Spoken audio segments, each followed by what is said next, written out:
دنیا کا سب سے بڑا مسئلہ اس وقت فلسطین اور اسرائیل کا مسئلہ ہے۔ ویسے تو تمام پاکستانی فلسطینیوں کے ساتھ کھڑے ہیں، لیکن تھوڑی دیر کے لیے جذبات کو ایک طرف رکھ کر غیر جانبدار ہو کر دیکھتے ہیں کہ آخر اسرائیل اپنے موقف کو کس طرح پیش کرتا ہے۔ کیا اسرائیل کے موقف میں وزن ہے، اور پھر اس کے مقابلے میں فلسطین کا موقف کیا ہے؟ سب سے پہلے اسرائیلی موقف پر بات کرتے ہیں۔ اسرائیل کے دلائل 6 بڑے نکات پر مبنی ہے۔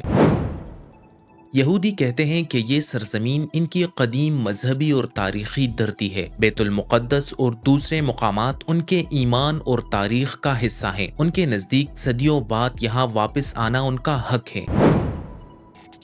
یہودی دنیا کے مختلف خطوں میں ستائے گئے۔ یورپ میں صدیوں تک ان پر ظلم ہوا، اور پھر دوسری جنگ عظیم میں ہولوکاسٹ ہوا جہاں 60 لاکھ یہودی مارے گئے۔ وہ کہتے ہیں کہ یہ واقعہ سب سے بڑا ثبوت ہے کہ اگر ہمارا اپنا ملک نہ ہو تو دنیا ہمیں پھر ختم کرنے کی کوشش کرے گی۔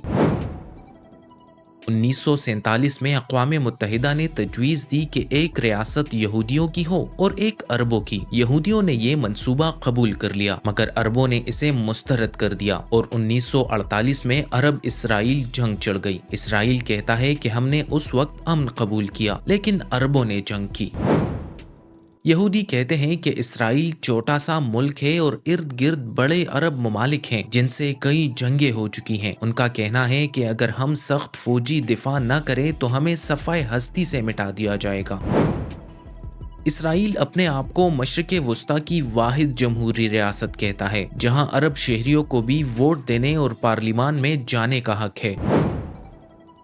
اسرائیل کہتا ہے کہ مغربی کنارہ متنازع علاقہ ہے، قبضہ شدہ نہیں۔ ان کے مطابق فلسطین کبھی آزاد ریاست رہا ہی نہیں، تو اس زمین پر ہمارا حق بھی جائز ہے۔ ان کا نعرہ ہے کہ عربوں کے پاس 22 ممالک ہیں، یہودیوں کو ایک چھوٹا سا ملک مل جائے تو کیا حرج ہے۔ یہ ہے اسرائیل کا موقف۔ اب آتے ہیں فلسطینی موقف کی طرف۔ فلسطینیوں کی کہانی بالکل مختلف ہے اور زیادہ دردناک بھی ہے۔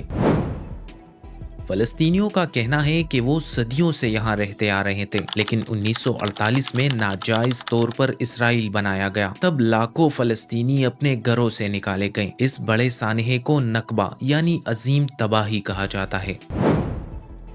1967 کی جنگ کے بعد اسرائیل نے مغربی کنارہ، مشرقی یروشلم اور غزہ پر قبضہ کیا۔ فلسطینی اسے کھلا غاصبانہ قبضہ مانتے ہیں۔ اقوام متحدہ بھی کہتی ہے کہ اسرائیلی آبادکاریاں غیر قانونی ہیں۔ فلسطینیوں کی زندگی فوجی ناکوں، چیک پوسٹس، پابندیوں اور محاصروں میں گزرتی ہے۔ کبھی گھر مسمار ہوتے ہیں، کبھی زرعی زمینیں ضبط۔ یہ سب ان کے دلائل کو مضبوط کرتے ہیں۔ فلسطینیوں کا مطالبہ ہے کہ انہیں وہ علاقے واپس ملے جو 1967 کی جنگ میں اسرائیل نے قبضہ کیے تھے۔ ان میں مغربی کنارہ، غزہ پٹی اور مشرقی یروشلم شامل ہیں۔ فلسطینی چاہتے ہیں کہ انہی سرحدوں پر ایک آزاد ریاست قائم ہو اور مشرقی یروشلم اس کا دارالحکومت ہو، کیونکہ یہی وہ مقدس شہر ہے جو مسلمانوں کے لیے اہم ہے۔ اب ہم مختلف زاویوں سے دونوں کے مواقف کا ایک تقابلی جائزہ کرتے ہیں۔ اگر ہم صرف بین الاقوامی قانون دیکھیں تو فلسطینیوں کا موقف زیادہ مضبوط ہے۔ اقوام متحدہ کی درجنوں قراردادیں واضح کہتی ہیں کہ 1967 کے بعد اسرائیل نے جو زمین قبضہ کی ہے وہ غیر قانونی ہے۔ مغربی کنارے اور مشرقی یروشلم میں اسرائیلی آبادکاریاں خلاف قانون ہیں۔ فلسطینی عوام کو اپنی آزاد ریاست کا حق حاصل ہے۔ اس لحاظ سے دنیا کا قانون، عالمی ادارے اور انصاف کی بنیادی تعریف فلسطینیوں کو سپورٹ کرتی ہیں۔ اسرائیل ان قراردادوں کو زیادہ تر نظر انداز کرتا ہے، اور امریکہ اکثر ویٹو لگا کر ان پر عمل درآمد نہیں ہونے دیتا۔ یہاں بھی فلسطینیوں کا پلہ بھاری ہے، کیونکہ ایک طرف دنیا کی سب سے جدید فوج ہے، ایٹمی طاقت ہے، ٹینک، میزائل اور جدید ہتھیار ہیں۔ دوسری طرف عام عوام ہے، بچے اور عورتیں ہیں۔ فلسطینی دلیل دیتے ہیں کہ وہ روزانہ کی بنیاد پر کبھی محاصرے میں، کبھی ناکوں پر، کبھی گھروں کی مسماری میں اور کبھی بمباری میں زندگی گزارتے ہیں۔ اخلاقی طور پر بھی دنیا کے بڑے اصول، انصاف، مساوات، انسانی حقوق سب فلسطینیوں کے ساتھ کھڑے ہیں، لیکن اخلاقیات اکثر سیاست کے بازار میں بکتی ہے۔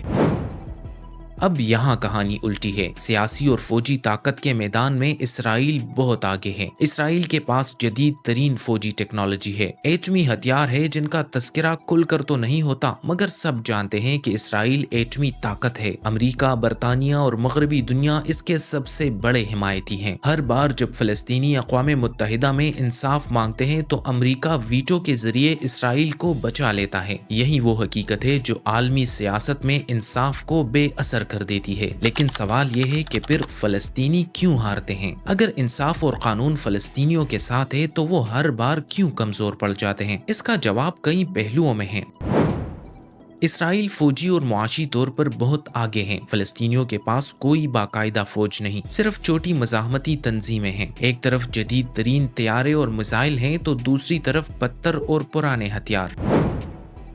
اسرائیل کو امریکہ سالانہ اربوں ڈالر کی فوجی امداد دیتا ہے۔ جدید ہتھیار بھی امریکہ اور یورپ سے ملتے ہیں۔ جب بھی اقوام متحدہ فلسطین کے حق میں قرارداد پاس کرنے کی کوشش کرتا ہے تو امریکہ ویٹو لگا دیتا ہے۔ مطلب دنیا کا سب سے طاقتور ملک اسرائیل کے ساتھ کھڑا ہے۔ شروع میں عرب ممالک فلسطین کے ساتھ کھڑے تھے، مگر وقت کے ساتھ ساتھ زیادہ تر عرب حکومتوں نے اپنے ذاتی مفادات کو ترجیح دی۔ کسی نے اسرائیل سے خفیہ تعلقات بنا لیے، کسی نے معاشی تعلقات، اور کسی نے صرف بیانات تک محدود رہنا بہتر سمجھا۔ فلسطینی اکثر کہتے ہیں ہمارے سب سے بڑے دھوکے باز ہمارے اپنے عرب بھائی ہیں۔ فلسطین کے اندر بھی اتحاد نہیں ہے۔ مغربی کنارے پر فتح کی حکومت ہے، غزہ پر حماس کی۔ دونوں کی پالیسی اور حکمت عملی الگ الگ ہے۔ ایک دنیا کے ساتھ بات چیت چاہتا ہے، دوسرا مزاحمت۔ یہ تقسیم اسرائیل کے لیے فائدہ اور فلسطینی عوام کے لیے نقصان بن گئی ہے۔ اسرائیل مغربی دنیا میں اپنے آپ کو واحد جمہوریت اور مظلوم قوم جو ہولوکاسٹ سے بچی ہے اس طور پر پیش کرتا ہے۔ دوسری طرف فلسطینیوں کو زیادہ تر دہشت گرد کے طور پر دکھایا جاتا ہے۔ مغربی میڈیا میں اسرائیل کے موقف کو زیادہ جگہ ملتی ہے، اس وجہ سے عام عوام کی رائے بھی بگڑ جاتی ہے۔ اب سوال یہ ہے کہ آگے کیا ہوگا؟ مستقبل کے کچھ ممکنہ منظرنامے یہ ہیں، یعنی ایک فلسطین اور ایک اسرائیل۔ یہ دنیا کے لیے سب سے زیادہ قابل قبول فارمولہ ہے، مگر حقیقت یہ ہے کہ اسرائیلی آبادکاریاں اتنی زیادہ بن چکی ہیں کہ یہ حل عملی طور پر مشکل ہوتا جا رہا ہے۔ یعنی جہاں سب کو برابر حقوق ملے، چاہے یہودی ہو، مسلمان یا عیسائی۔ نظریاتی طور پر یہ شاندار ہے، مگر اسرائیل اس سے ڈرتا ہے، کیونکہ اگر سب برابر ہوں تو یہودی آبادی اقلیت بن سکتی ہے اور ان کی یہودی ریاست کی پہچان ختم ہو جائے گی۔ فی الحال یہ سب سے حقیقت پسندانہ منظرنامہ ہے۔ اسرائیل قابض رہے گا، فلسطینی محدود رہیں گے، کبھی چھوٹی کبھی بڑی جھڑپیں ہوں گی اور کبھی جنگ۔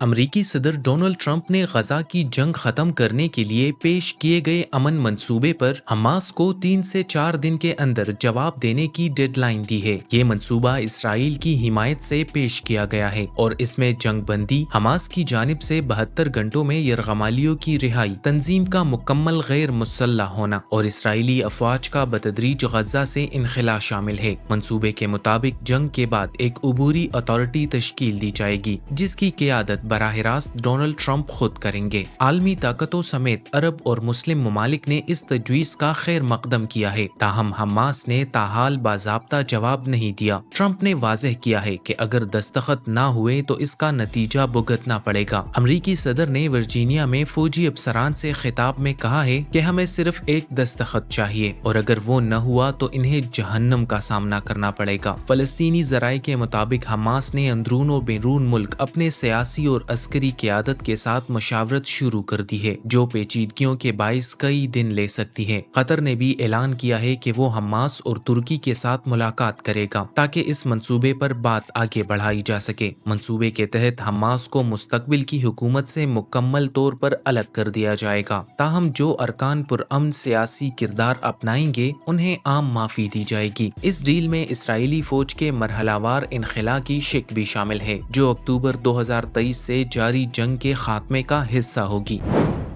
ممکن ہے کہ مستقبل میں ایک بڑی جنگ چھڑ جائے جس میں ایران، حزب اللہ اور دوسرے گروہ شامل ہوں، مگر یہ سب کے لیے تباہ کن ہوگا۔ ایک آہستہ مگر مؤثر راستہ یہ ہے کہ فلسطینی دنیا کی عوامی رائے کو اپنی طرف کرتے رہیں۔ سوشل میڈیا، انسانی حقوق کی تنظیمیں اور نوجوان نسل آہستہ آہستہ فلسطینیوں کے حق میں کڑی ہو رہی ہے، لیکن یہ عمل بہت سست ہے۔ تو نتیجہ یہ ہے کہ انصاف، قانون اور اخلاقیات فلسطینیوں کے حق میں ہیں، مگر طاقت اور عالمی قوت اسرائیل کے ساتھ ہے۔ اس لیے یہ تنازعات دہائیوں سے حل نہیں ہو سکا۔ سوچنے کی بات یہ ہے کہ اگر دنیا صرف طاقت کے اصول پر چلے تو انصاف کہاں جائے گا؟ اور کیا طاقت ہمیشہ حق کو دبا سکتی ہے، یا پھر وقت کے ساتھ ساتھ حق اپنی جگہ بنا ہی لیتا ہے؟